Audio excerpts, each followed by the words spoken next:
Quickly change the name. And into those.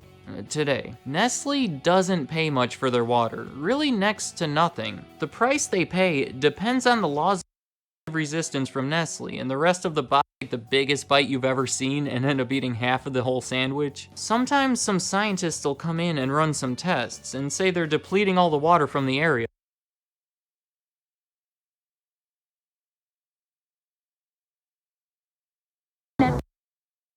The Nestle Blue Freezer. Nestle is building a new bottled water plant. Nobody's wrong, just two different ways of saying it. So any comments related to that, no need for them. But anything else you have to say about Nestle and their water, leave it in the comments. I'd like to hear what you have to say. Thank you for watching.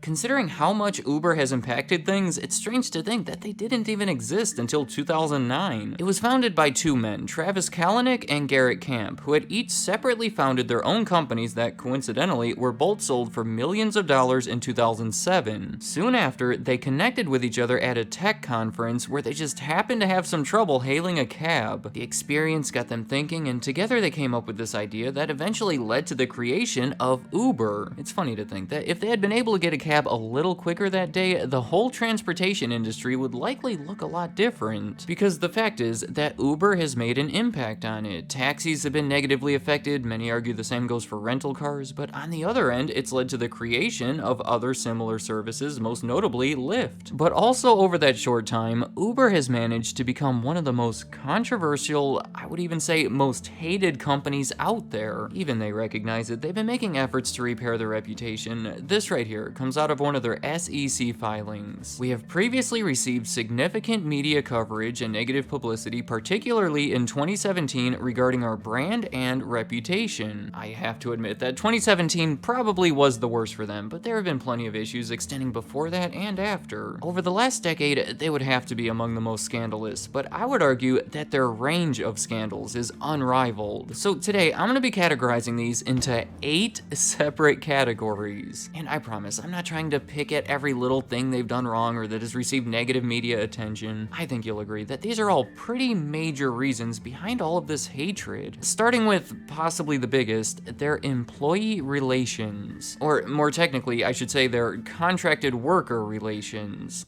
You know what, how about this? Their driver relations. That's the big argument, whether their drivers should be classified as employees or contracted workers. I'm pretty sure that for as long as Uber exists, this will forever be an argument. They are currently classified as independent contractors, and Uber says that's clearly the way it should be because they choose when they want to work, where they want to work, they provide their own vehicles, and they're free to drive for a competitor such as Lyft. The way they operate and whether it should be considered a technology or transportation company comes into question. There's no straightforward answers, but the issue is that if they're forced to classify them as employees, then they have to start worrying about minimum wage and benefits, and their expenses are gonna go through the roof. It has been really threatening their operations in California because it's been a constant battle to keep that contractor status, and quite honestly, if it's changed, I don't know if they can afford the extra expenses. They already don't really make any money, so something like that can really hurt them. Some of the drivers like the freedom of being an independent contractor, while some of them see it as somewhat of a loophole that Uber uses to avoid paying them. It's an issue that's upset many of their drivers and much of the general public. Other issues involving their driver relations: in January of 2017, the FTC claimed that many of the rates earned by Uber drivers were in reality